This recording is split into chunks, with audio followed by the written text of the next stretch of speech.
not satisfied. I'm shocked because the way the proceedings have happened today. Should I speak in English?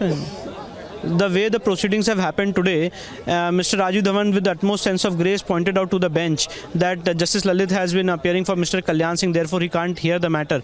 So that was pointed out with a lot of grace. But it has a lot of message involved in it.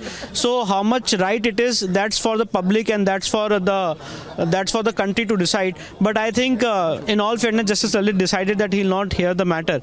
And ultimately, it boils down to the question that which composition of judges should hear the matter, how many numbers should hear the matter, and all these things. If they want to decide, then what's the job of the Chief Justice and what's the job of the judges? It has already been boiled down to this whole point again, that which bench will hear it, and we were waiting for January 10 that a new bench will hear it and the bench will be decided today. But now it has again...